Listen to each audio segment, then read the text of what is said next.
Good morning. I'm having a blast. Are you guys enjoying this conference? Yes.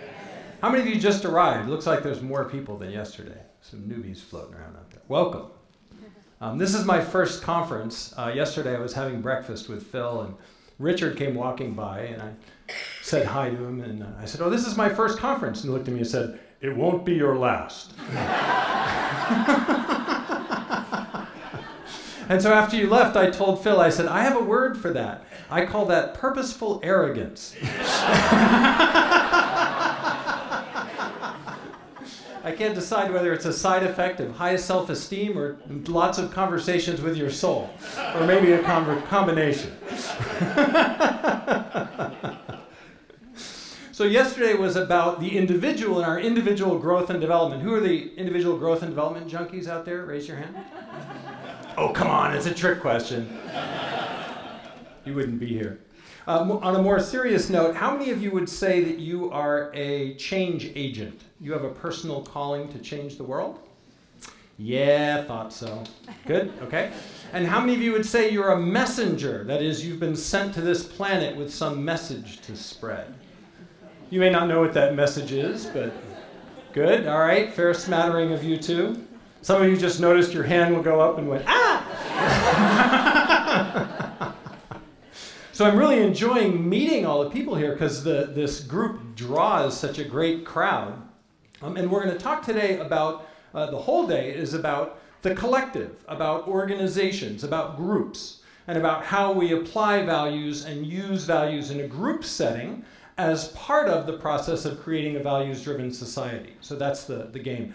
And part of what I'm going to do this morning is to start to make that transition from individuals to groups by talking about the contract that we make between individuals and groups.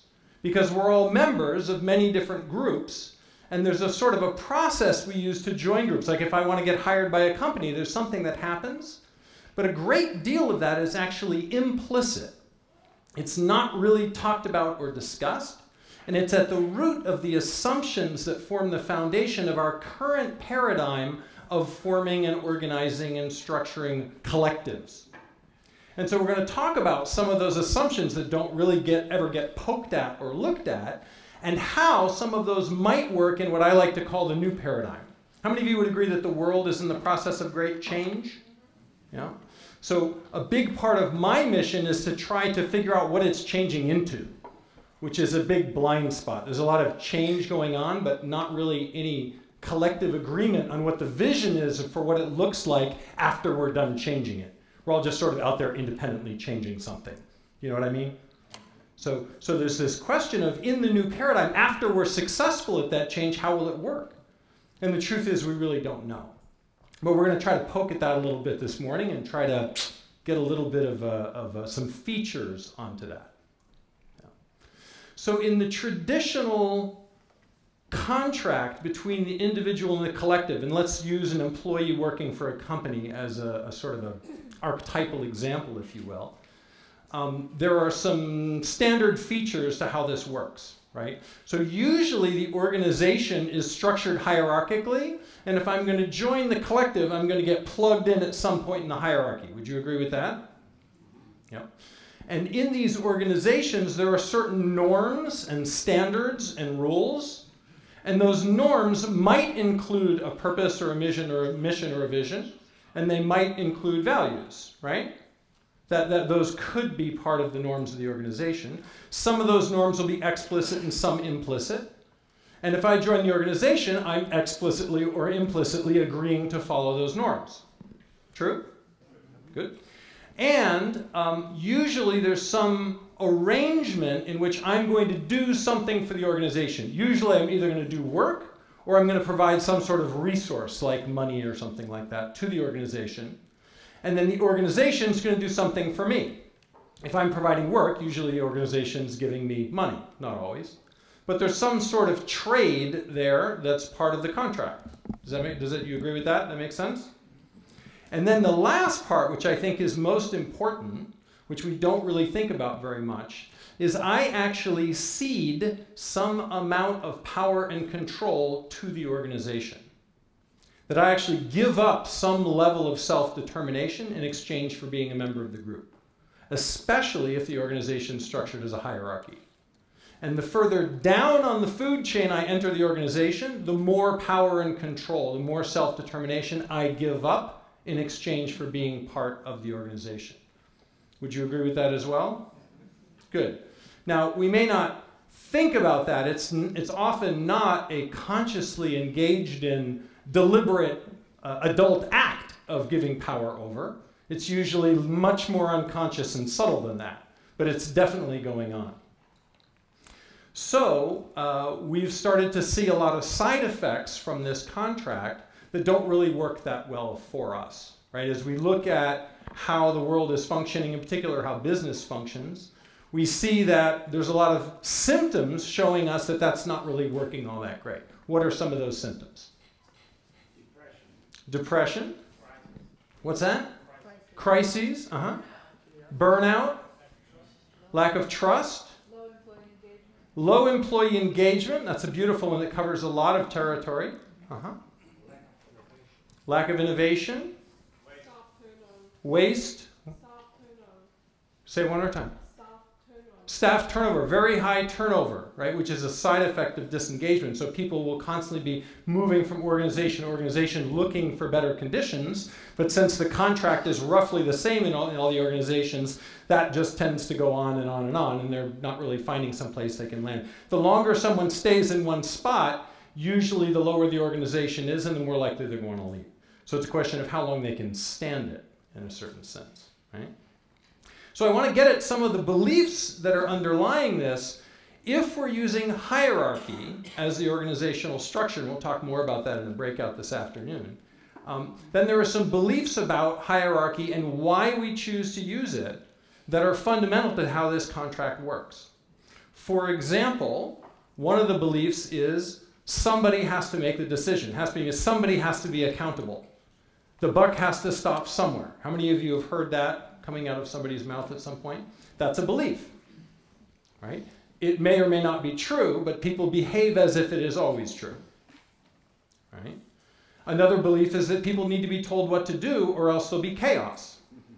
It's another belief that's part of hierarchy, right? What are some other ones that are kind of built into the whole idea of hierarchy? What other beliefs are kind of inherent in there? Yeah. We're not a democracy. We're not a democracy. Yep, I've heard that one. Good. If we don't watch, they'll misbehave. We've got to keep an eye on them.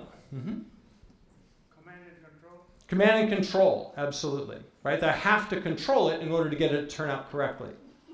Good. So these are some of the beliefs that drive the hierarchy.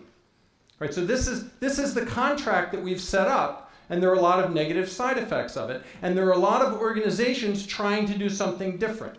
And values are one of the sets of tools that people use to try to do something different. Yes? How many of you have implemented organizational values? How many of you have found benefit from it? Good. I would argue, however, that the implementing of organizational values doesn't fundamentally change that contract. That we have to do more than that. Does that make sense? Can you see that? So there's a project that's been going on now for decades, and I call it patching hierarchy. Right? Where we're now making modifications to the fundamental contract without actually changing the contract itself. For example, trying to make more collaborative organizations but leaving them in a hierarchical structure. That's a patch, right? Or creating bottom-up channels of communication within the hierarchical system, which is inherently top-down. Creating a higher purpose for the organization would be another one. There are mission, vision, and values, which, by the way, most mission and vision and values don't really work that well because, in my judgment, we'll talk more about that this afternoon, they don't actually generate much emotion. That's the real standard for testing missions and visions and values and stuff like that. And usually those efforts are deemed failures by the rank and file employees, even if the leaders are excited about them. Good. So these are all what I would call patches to hierarchy, ways of modifying the system that don't necessarily change the fundamental contract. Am I making sense? And we've done more and more and more of this. In fact, there's a very interesting, I wasn't even planning on talking about this, but there's a very interesting side effect that comes from doing all this patching, which is we keep adding more responsibilities onto the job description of the hierarchical leader. So originally it used to be that you were supposed to give orders and you were accountable for the result. That's the old, building pyramids hierarchy, right? The classic one. It's about 3,500 years old or so, something like that. Good. So, no, I'm sorry, 5,500 years old. So now we say, well, this doesn't really work all that well. We want to patch it. Let's make the hierarchical leader also responsible for conflict resolution. Good. Okay. All right. We can do that too. All right. And for employee development. Good. And now the hierarchical leader has to be a communication up and down and maybe sideways too. Right? What else do they have to do? What are some other roles of the hierarchical leader that have been added? Lead the culture. Absolutely. Lead the culture. Motivate those employees. Create value. Good, and the list goes on and on. So now you can put down 6 or 8 different, you have to solve HR problems, stuff too, right? 6 or 8 different individual roles that have all been collapsed together into what we call a hierarchical leader. So much so that it's now not feasible for any single human being to perform all of those roles well. And whoever's working for that person now can justifiably complain about whichever of those roles that person happens to be bad at. Maybe they're bad at facilitating meetings, or they're bad at project management, or they're not a warm and fuzzy communicator, right? Whatever it is, they'll get kind of beat up at the water cooler for that, but it's actually an unachievable task. It can't be done. No one can do all of that stuff. So here's what I want you to do. I want you just for a minute or two to turn to 1 or 2 people around you, and I'd love for you to articulate to them what your favorite modification is, right? Now, I know how many of you out there are consultants, right? You got your thing, your processes, your stuff that you do, right? Some of it you took a training in, some of it you made up yourself. Good, and how many of you are running organizations or inside of organizations? Good, you've got your things too, don't you?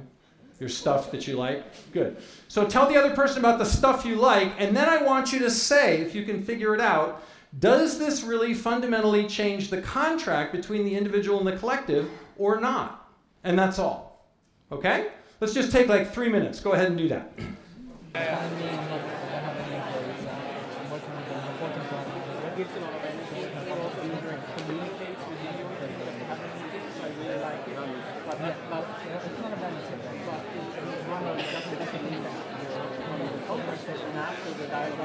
We all go back to where we are. More of what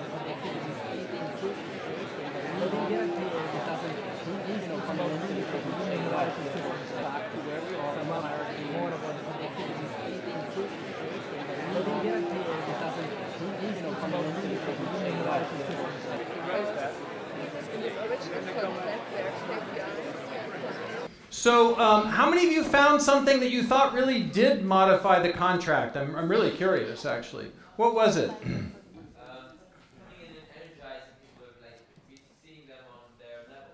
Uh-huh. I think that changed the contract. The reason why I think that is because, as I understood the contract was, I come there, I put my time and I get money in exchange. Mm-hmm. I think to change the contract in such a way that you unite concerning a common goal, Mm-hmm. which means that sort of contractual relationship changes. Mm-hmm. Good. Thank you. And one over here, yeah? Well, I think that a lot of structures are in place which affirm contract. A lot of structures are in place, what? That confirm the contract. There are many structures in place that confirm the contract. Absolutely. What is your budget? Well, what Yeah. the boss gives me. Good, and the budget, that's right, the budget is, yeah, no, that, you got the budget wrong. Let me tell you what your budget is. Let me tell you what your budget Good. is. How much money can you spend? Well, actually nothing. Yeah, Can you right. buy somebody? No. You know, so a lot of things are in place which A lot of things that can reaffirm and reconfirm the contract, absolutely. And one over here? We were thinking that shared values modify the social contract. I'm not sure they do. So why would you say that shared values modify the social contract? The original social contract has a hierarchical leader who agrees to employ you, you give services, he or she pays money. Yes. And that hierarchical leader has a set of personal values that drive the organization. Or hires a consultant to come up with some organizational ones. However, when you set a social contract based on shared values and the leader decides to act that way, then they cede some of their authority, some of their power to exercise their personal values. They say, aha, it's going to be better, we're going to have more innovation. And so they have modified their hierarchical authority and basically modified the social contract. That was our Now, premise. what if the leader says that they are going to follow these shared values and then they don't, and you're in a hierarchy? That's not the premise that I made. We established a set of shared values, and we all agree. And if the leader does that, they cede their personal authority, and therefore the social contract is modified. That's our premise. Within the premise that you defined, sir, I will cede my opinion to yours. Thank you. Thank you. Enough said on that one. Okay, so here are two of my favorite patches that I've seen. One is that good new paradigm hierarchical leaders don't actually exercise their authority directly. Right? So that you actually ask people to do stuff or infer or encourage them to do stuff rather than telling them to do stuff. How many of you have seen that? Right? Or seek input or create sort of consensus-based or pseudo-consensus-based decision-making processes. But always underlying that is the fundamental issue of the hierarchy itself, that if the consensus-based decision-making process doesn't work, what happens? It defaults back to the leader to make the decision. And if the leader won't do that, the group is enraged with them. If they do it, the group's still enraged, but that's a different story.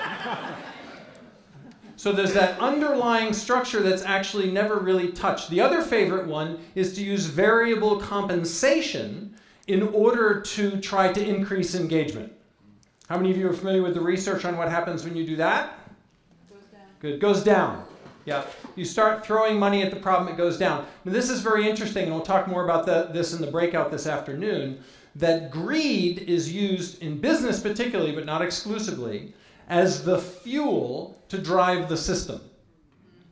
And as soon as we start setting up bonuses and raises and commissions and stuff like that with the expectation that that's going to affect performance positively, we are subscribing to the belief that you can buy performance, which has been disproven by research. And the employees are subscribing to the belief that if they got more money, that would make them happier. That's the other side of the contract, which has also been disproven by research. Now, they've always been curious why the people who have more money are happier than the people who have less. And if you give someone money, it doesn't make them happier. Seems like a contradiction. They figured it out about 2 years ago, which is that people who are happier tend to make more money. So it's actually the other way around. Does that make sense? It actually makes great sense once you hear it. It's like, duh. That's why we want engaged employees. They're more productive. Right? So they generate more income for themselves because they're more useful. Good. So those are some of my favorite ones. I'll get back to that an example in a moment. The fundamental issue with the hierarchy psychologically is that it sets up a parent-child relationship. And as managers, some of you have probably had the experience of having employees project their parental material on you. How many of you ever had that happen? Like, you're a projection screen for all the unresolved stuff that they haven't worked out in therapy. Right? And now they come to work and start treating you as if you're their mom or you're their dad. And it's like, wait a minute, yoo-hoo, you're trying to get their attention from behind the screen. No, it's just me. Mom and dad aren't here. It's very hard for them to hear it. A projector is really efficient. Right? And the result of that is that in the hierarchy, people experience being victims. This is a feature of the parent-child relationship as it's usually instantiated. And it's interesting, I was going to say the people lowest on the hierarchy feel like victims the most. I don't think that's true. I think the research says it's the ones in the middle. The middle managers have something like 90%, this one study I saw, 90% of middle managers in corporate settings believe that coming to work every day makes no difference at all.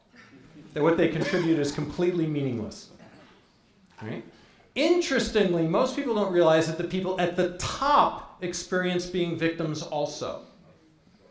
There's a famous quote from, I think it was a head of some huge oil company who said, well, I'd love to do something to help the environment, but what can I do? Right? Now, that may sound ridiculous to us, but if you go to the guy's office and say, but you're running this huge oil company, he will then spend hours explaining to you how the board and the shareholders and his executive team and his competitors and the regulators and all this other stuff give him no maneuvering room whatsoever. Shorthand, I am a victim, even though I am the CEO of this huge multinational corporation. The larger the hierarchy is, the more pronounced the victim effect is. This is why people leave startups after it gets to about 3 levels of hierarchy. A lot of the folks who were really the drivers at the beginning start to bail and go to another startup. How many of you have seen that effect in play? Yeah, because as soon as it gets 3 or more levels, it starts to feel more bureaucratic, and that victim thing sets in. And then you get a really high hierarchy, and now you get a lot of victims. And if you're a CEO and you don't feel like a victim, and you actually get the organization to do something, then they write a book about you. Good. So I want to play around with some ideas of different ways of contracting. What it might look like in the future if we didn't do it this way. Oh, I had one last, there was an example I was going to use. It's a client of mine, actually. He's a chairman of a huge company. It's actually a privately held company. And it's like a $950 million company. And he's hired a new CEO. And this organization has grown from 40 million to 950 million using no variable compensation whatsoever. Because this guy got the memo about the problems with that a long time ago when most people didn't know about it, and just killed it all in the company, built a real family feel instead, and then grew it with no variable compensation. New CEO that he hired is now totally into pay for performance, has stopped measuring engagement, and is just going to go back to the old way of doing stuff. And now my buddy, my client, actually feels like a victim to the CEO he hired in this situation. And in a certain sense he is. He has actually limited authority of how to influence it within the structure. If he's the chairman and the other guy's the CEO, there's only so much he can do. And he hasn't tubed the company yet, so he can't fire him. Right? But the writing's on the wall. Already people are like leaving and people are calling him up and saying, you have to help us. And he's like, I'm sorry, I can't. Anyway, so we're going to play around with new contracting. I want to do it in my relationship with you, if that's okay. So, because another way that we can go parent-child is in this kind of dynamic, where I'm up here speaking on this lovely stage. So you notice how it raises me up. Raise me up. Good. And then you're all in these rows, right? This is also a hierarchical relationship, right? I get to talk, and I get to decide whether you get to talk or not. Okay? So and I bring that up, not in jest, because in this relationship, it's actually very easy for the same kind of power exchange to happen, even if it's only temporary. Right? Because that parent-child dynamic tends to inspire one of 2 responses, either compliance or resistance. Okay. Those are the natural responses to being at the effect of someone else's power in a hierarchical situation. So how many of you have felt, since you've been here, the compliance or resistance impulse come up in yourself relative to the speakers on the stage? Right? Absolutely normal and to be expected. And it's an interesting thing if we say, well, here's an expert. We're going to put him on the stage, and he's going to tell you all about X. We're setting up exactly that same situation that invites that same dynamic. And because we have it all collapsed together in our minds, because of our definition of a hierarchical leader, automatically, if we make the person the expert, we also start to see them as an authority at the same time. Does that make sense? Can you see that? Good. So I'm going to try to recontract with you guys. This should be fun. Okay? Because it's actually my first conference, I want to do it in a very literal way. This isn't really a game, this is actually kind of true. Which is, I only know 3 people from this whole community. Tom Rausch, Karen Volo, who's going to speak later, and Phil, the CEO of the Barrett Value Center. And of course, you're part of the community. You're leaving the company. We have four people from this whole community.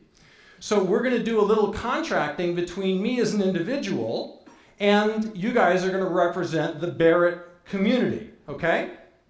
And now we're going to see if I can join. But we're going to try to do it in a new paradigm way, okay? So we're not going to establish a hierarchical relationship between us. You think this will be fun? Yeah. I think it'll be entertaining. Okay, good. So I'm going to suggest a certain form of what I would think of as new paradigm contracting. You may come up with others. By all means, come to me later and say, hey, Tim, I thought of another one. That'd be great. And it actually partly relies on what this gentleman was talking about, which is shared values. Okay? So if I have my own values and the Barrett system, the Barrett community, has its values, then it makes sense that if I'm going to join this community, there ought to be some alignment between my values and the organization's values. Would you agree? So what are the Barrett system's values? The Barrett Value Center. Anybody know? Shared vision. Shared vision. Customer satisfaction. Customer satisfaction. Commitment. Employee fulfillment. Employee fulfillment. Boy, I have them right here just in case. Not that I had any lack of faith in Phil. Good. My values are love, truth, and evolution. Now notice they're not the same, but they don't have to be the same. They just have to be sufficiently aligned that if I'm following my values and I'm with this organization following its values, there's no conflict for me and there's no conflict for the organization. Does that make sense? Because we can't require that everyone's individual values be identical with the organization's. Now we're back to hierarchy. Does that make sense? Yes. Do those values seem compatible to you? Yes. I'll say them again. So Phil will say the Barrett Value Centers. Go ahead, Phil. Shared vision. Share vision. Customer satisfaction. Customer satisfaction. Commitment. Commitment. Employee fulfillment. Employee fulfillment. And mine are love, truth, and evolution. Yes. Raise your hand if you see a conflict between those values. You see the conflict. What's the conflict, Tom? Truth and customer satisfaction.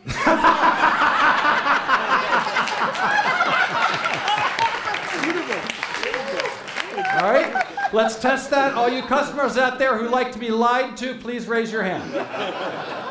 I think we're okay, Tom. Good. If you see no conflict between those values and feel like I can be part of the collective operating with my values and the collective's values, raise your hand. Okay, good.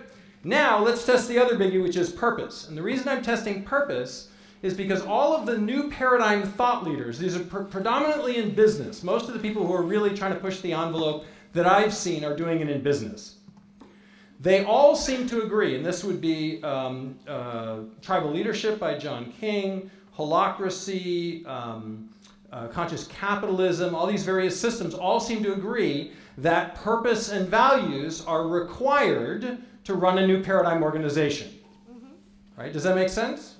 Good. Purpose being the what and the values being the how. This is what we're trying to achieve, and this is how we're going to behave and how we're going to operate while we do that. So, does that make sense to folks? Yes. Good. So, what's the purpose of the Barrett Value Center? Now, in this case, it's not called purpose, it's called mission and vision. Anybody? Mission and vision. Wrote them down. There's 4 of them. To be a global resource for the evolution of human consciousness, to create a values-driven society, to build a worldwide network of change agents committed to cultural transformation, to support leaders in building values-driven organizations, and I'm going to add a 5th, which is actually from the philosophy, but I think it's actually the best, what I would call purpose statement of all, which is we are committed to furthering and deepening the collective understanding of the evolution of human consciousness, which I find quite powerful, personally. That really gives me a higher purpose buzz when I say that one. How many of you can feel that? Yeah, let me read that again. We are committed to furthering and deepening the collective understanding of the evolution of human consciousness. That's what I would call a higher purpose. That make sense? Yes. Okay. So, my purpose, I'm not going to give you all the aspects of it, there are 4. The way I transform people, the activity of my purpose, what in my system, the True Purpose book, we would call my blessing, is that I guide leaders to create heaven on earth. I guide leaders to create heaven on earth. Okay? My mission is to unite heaven and earth. And my message is that the structures of society in their current form are absolutely 180 degrees out of alignment with their purpose, and they must all be transformed in order for society to evolve. And those structures would include things like government, business, religion, the military, the media, education, etc. Okay. So what do you think? How many of you see a conflict between my purpose and the Barrett Values Center's? No conflict. How many of you see a high degree of alignment between mine and I do? Seems like almost kind of coincidentally very aligned, don't they? As if there were larger forces at work. Calling me here. How did that happen? Good. Are you in an interview now? Am I in an interview? I am. I am. But in this interview, you're interviewing me and I'm also interviewing you.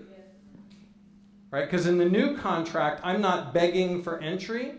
I'm testing you to see if you're a good collective for me to join, and you're testing me to see if I'm a good member to be in that collective.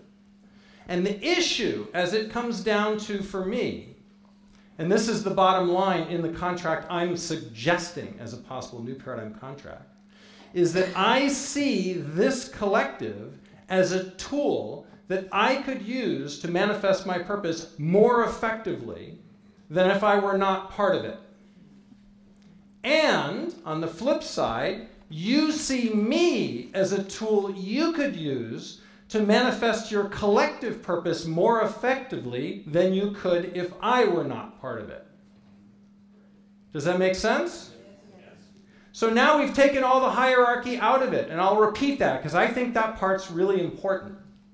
You're a tool for me to use to manifest my purpose, and I'm a tool for you as a collective to use to manifest your purpose. And if we can both do that, then we're good. Now, I don't have to cede any authority or power to you for that to work. Can you see that? I can just join and do my thing. And it'll work for you and work for me because our values and our purpose are aligned. I may need to modify my behavior a little bit to make it work better, but I'm not going to mind doing that. I'll probably do it on my own. No one will even have to tell me. Because it'll work better that way, and that'll make me more able to use you to manifest my purpose. Make sense? Good. One last little piece, and then I'll take some questions on this. One last little piece, which is if you accept me into the collective, that gives me the power to influence the collective's purpose and values. You can't say these are set in stone. We decided it before you got here, Tim. Too bad. Right? Too hierarchical. Now you're putting me in a power down position relative to the people who were here when it got decided. So now that doesn't mean I can change them wholesale, but I have the opportunity to influence you to try to enroll you in changing them, just as any of you could. And hopefully I'll try to do that, because that'll cause me to be even more engaged than if I just leave them alone. And this is a difference in the collaborative world, is we want the new person to suggest modifications that work, and we make those modifications, because that actually cements the relationship. Whereas if they say, yeah, it's all fine, that's good, that's a yellow flag. Can you see that? Good. Questions or comments about this? Yes, sir. My question is that, this is my first question to you. Yep. If your answer to my question doesn't mutually evolve, do we fall back to the hierarchy system? So the question is, if we can't work this out, do we default back to hierarchy? Yeah. My belief about the new paradigm would be the answer is no. That we actually need alternative structures for resolving the issues other than hierarchy. And this is the problem that we get into, which is it's very hard for us to imagine another structure and system other than hierarchy for resolving conflict, making decisions, communicating, problem solving, stuff like that. And so I rode in the cab here with a gentleman who told me, oh no, it wasn't him, it was someone else, who told me about a 15-year experiment he'd been involved in. I ate a meal with this gentleman where the organization had dispensed with hierarchy and gone flat and made decisions by consensus, which is the replacing of hierarchy with nothing. Chaos, in effect. And I'm amazed that they lasted 15 years. Usually those experiments last about an afternoon when they try to do that. Right? And the reason is because our minds think that the new paradigm is the opposite of the old one. It's not. So the opposite of a hierarchical structure is not no structure. The new paradigm is a collaborative structure, not a hierarchical structure. And there are lots of them, and we'll talk about them this afternoon in the breakout. Make sense? I'm happy with your question. Great, thank you. Sir? Organizational effectiveness requires judgment about things. Yep. Have you delivered? Are you acting with integrity? Yep. And therefore, someone must make a judgment that even though we accepted you in our collective, you have now been unethical. Good. Or you have not delivered, and therefore you need to exit this organization. Good. Or some redress needs to happen if I'm not abiding by the norms and causing damage. And isn't that a hierarchical decision rather than... That decision is hierarchical as we do it traditionally. But when you say someone needs to perform that function, that's back to the hierarchical belief that it has to be an individual who performs that function. And so the essence of my question is, if we're going to do that collaboratively, do we have a democratic vote about whether you've been unethical or have not delivered and therefore should have some redress? A democratic vote about... Or does someone make that decision in Right. the hierarchy? So if it's a hierarchy, then an individual makes the decision. If it's a collaborative structure, then it depends on which collaborative structure is being used because they have different ways of solving that problem. Generally speaking, most of them are not that big on voting, not in the way that we think of as a majority vote type thing, because that actually creates a lot of disengagement to use voting.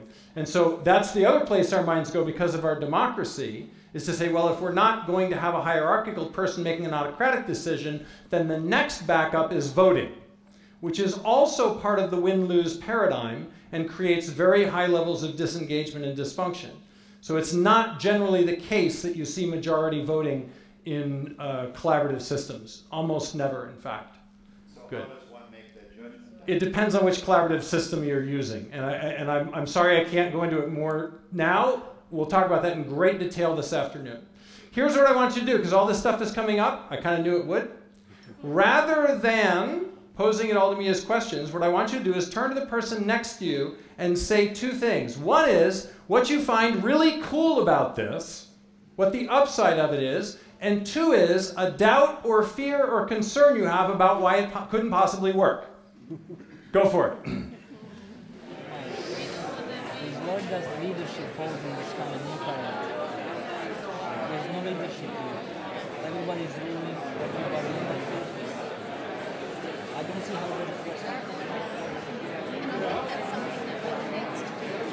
So I know I've raised a lot of questions. That's good. That was part of my intention. So how many of your minds are buzzing with how could this work? I mean, how many of you got that going on? Yeah, good. This is really a good question. How could this work? It's a great question. How many of you think that if it could work, this would be a superior contract to the one we typically use? Okay, good.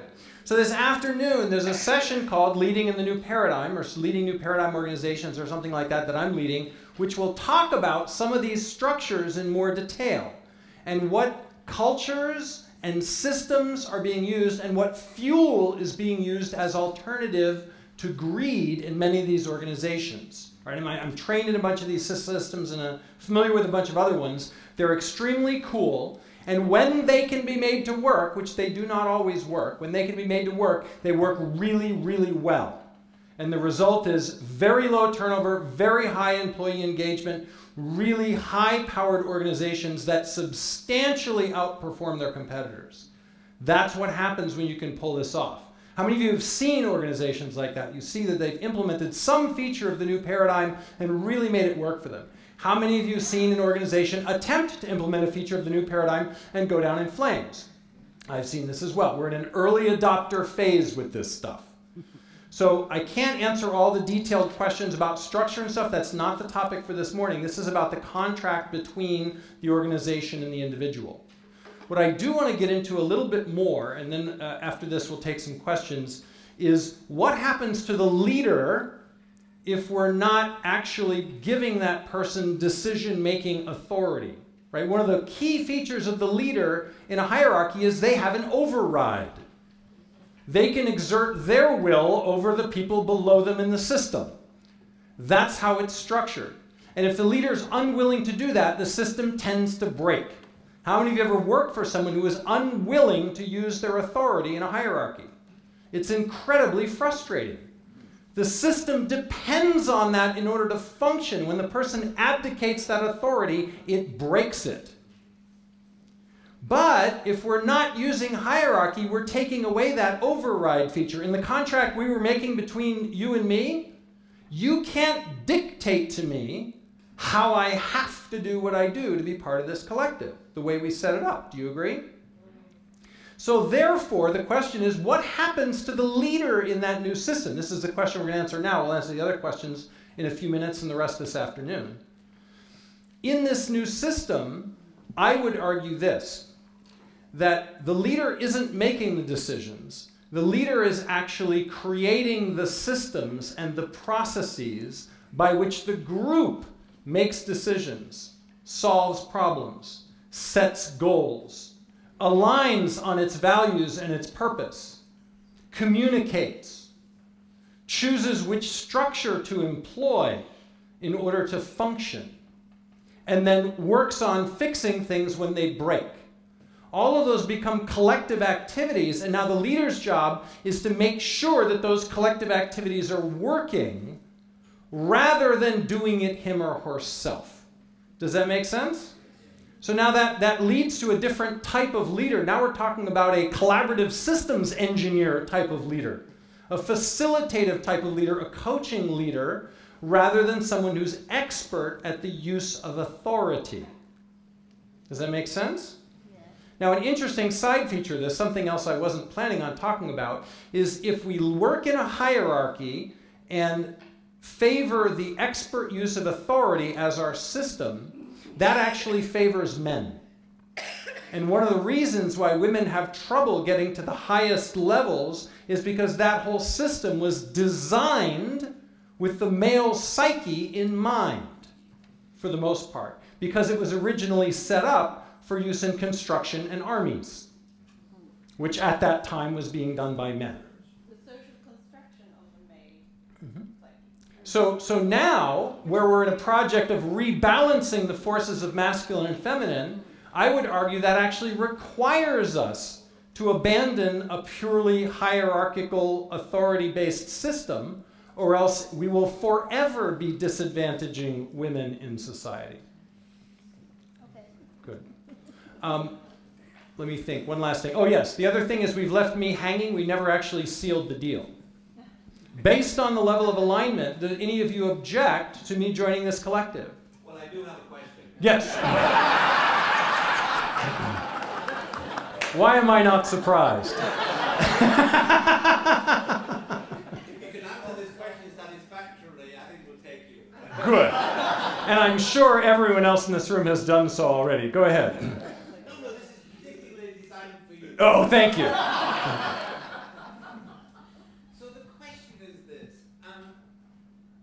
I celebrate the fact that you're an individuated, self-actualized individual who knows your values and has a purpose. Yes. But let's say I'm running a grocery chain and Yep. most of the people we employ are behind the Sure. Survival, relationship, self-esteem. They've never even thought about a purpose. They've never Yep. even thought about their values. Mhm. So how are we going to engage in the contracting with Mhm. someone who's never actually been to the place where you're looking for meaning and they're looking for happiness? Good. So, well, I would say... There's a lot depending on this. Yeah, okay. No pressure.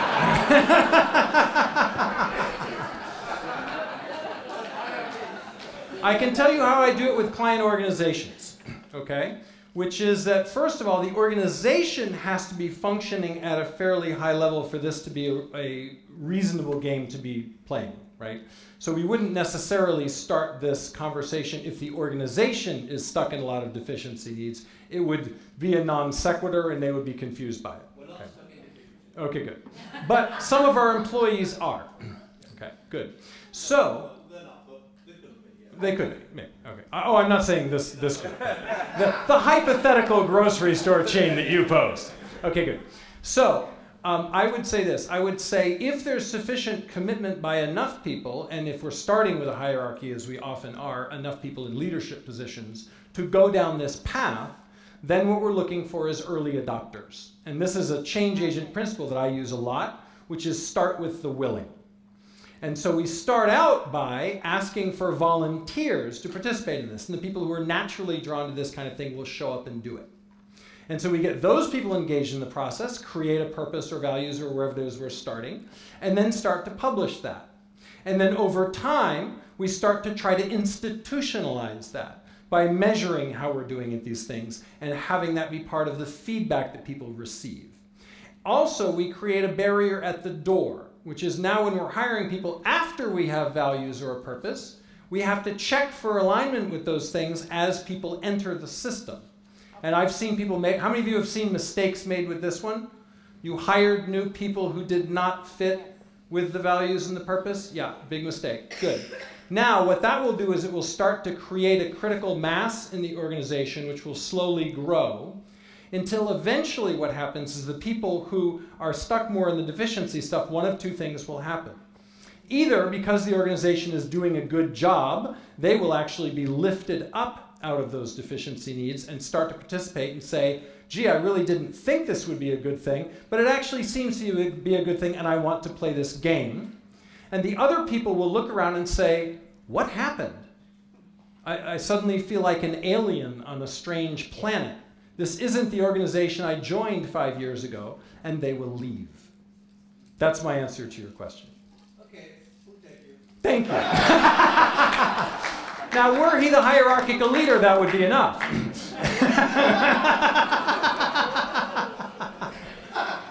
Does anyone else object to me joining your collective? Good. If you're okay with it, please raise your hand and let me say, I think this is a great collective and I would love to join. Thank you very much.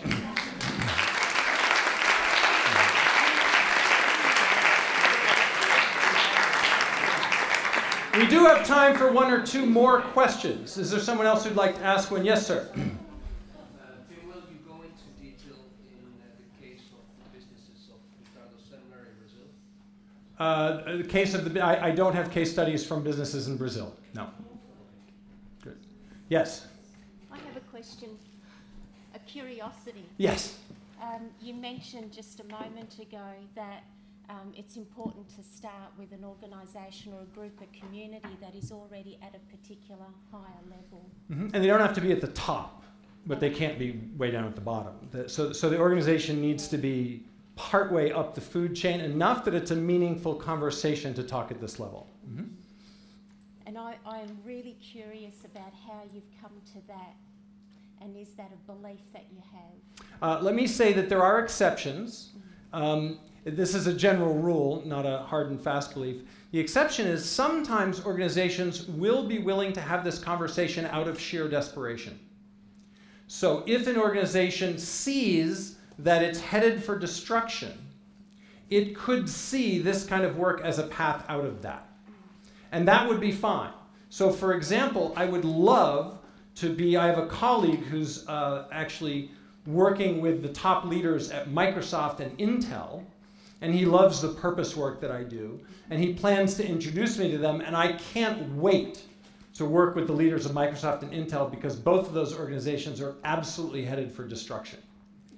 And if they were willing to play a purpose game, that would provide them with motivation for doing so. And I would imagine that they have a fair degree of cultural entropy in them. I'm heartened to hear you say that the entry point is wherever it needs to be. Yeah. If the issue is if there's sufficient motivation, and the motivation tends to come from the ones nearer the top from inspiration, and the ones nearer the bottom at desperation. And lack of motivation will tend to make this kind of project not work. I believe we can turn that around. Good. You can teach me how to do that. Come to my presentation tomorrow morning. Excellent. It's a deal. Unfortunately, we have no more time for questions. Let me say that the rest of the conference is all about this stuff. This is the beginning of the day on working with the collective. So my buddy Karen Volo is going to get up and talk to you about the different systems and new paradigm techniques that she's aware of. I'm going to talk with you later about the ones I'm aware of. We have a whole lineup of speakers who are going to talk about all this stuff. If you really want more information about this, please give me your business card and I'd be happy to send it to you. Thank you so much, and I hope to see you this afternoon.